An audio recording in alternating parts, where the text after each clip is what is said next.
Bonjour et bienvenue dans la rubrique L'invité de la semaine.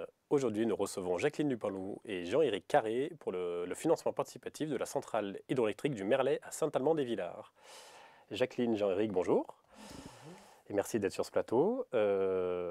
Première question, donc une centrale hydroélectrique se construit aujourd'hui sur le torrent du Merlet à Saint-Alban-des-Villars. Pouvez-vous nous présenter ce projet, s'il vous plaît? Oui, c'est un projet dont les travaux ont démarré là, il y a 2 mois maintenant, hein. Le premier génie civil est en train de sortir de terre. Donc un projet de centrale sous 600 mètres de chute, hein, donc est une centrale dite de haute chute, qui va faire un peu plus de 3 mégawatts et produire, on espère, un peu plus de 11 gigawattheures par an, ce qui représente à peu près la consommation de 10 000 personnes en électricité. D'accord. Aujourd'hui, du coup, les travaux ont été lancés et l'aboutissement, la date de livraison de la centrale est prévue pour quand? Alors là, les travaux vont s'arrêter là, avec les premières neiges, hein, et le chantier va être mis en hivernage, mais on espère reprendre donc dès le printemps et mettre en service l'installation en fin 2023. D'accord, et c'est une centrale qui a une particularité d'être portée public-privé, avec l'implication forte de la commune de Saint-Amand-des-Villars. Jacqueline, pouvez-vous nous en parler quelques mots?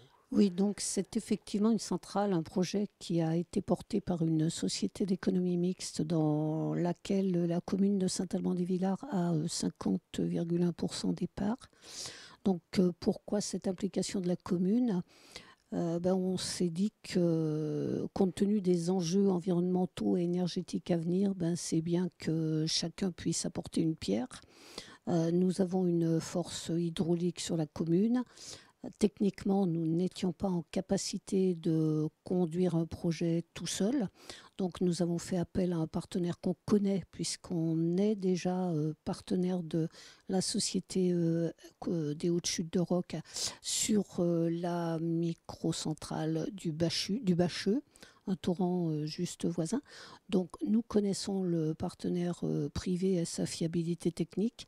Donc nous avons jugé bon d'associer la commune avec ce souhait de participer au développement de l'énergie renouvelable et aussi le souhait d'avoir dans la société d'économie mixte notre mot de commune à dire, en particulier au niveau du respect des usages et de la qualité environnementale du projet.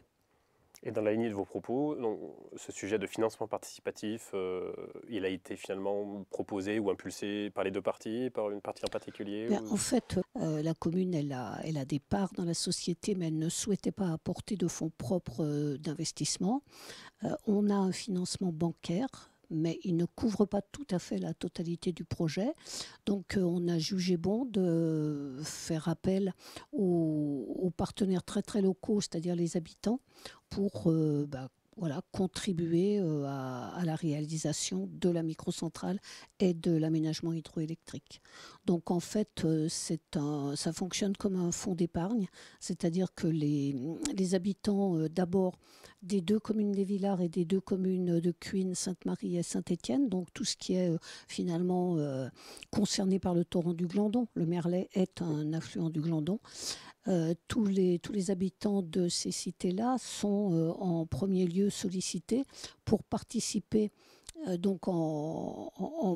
C'est comme un livret de caisse d'épargne, sauf que c'est pas tout à fait le même taux d'intérêt et ça contribue au financement de ce projet-là, voilà, de microcentrale. Donc pour les habitants de ces quatre communes, le coût est déjà parti pour investir. Et Oui. par contre, pour tous les habitants de la Maurienne qui peuvent justifier d'un domicile voilà, entre Éton et Bonneval-sur-Arc sur le périmètre du syndicat de Pays de Maurienne, c'est à ça. partir du 15 novembre que ça se C'est passe. ça, donc les habitants des rives du Glandon là, étaient sollicités du 15 octobre au 15 novembre. Avec un taux d'intérêt de 5,5. Ensuite, les habitants de la Maurienne sont sollicités pour des placements avec un taux d'intérêt de 5% jusqu'au 15 décembre. Et ensuite, c'est la France entière qui peut participer. Voilà. Et techniquement, du coup, l'argent qui est mis par les habitants est bloqué pendant 5 ans. Pendant 5 ans, oui. D'accord. Merci Jacqueline et merci Jean-Éric pour cet échange. Et quant à nous, on se retrouve très vite pour une prochaine rubrique de l'invité de la semaine. Merci.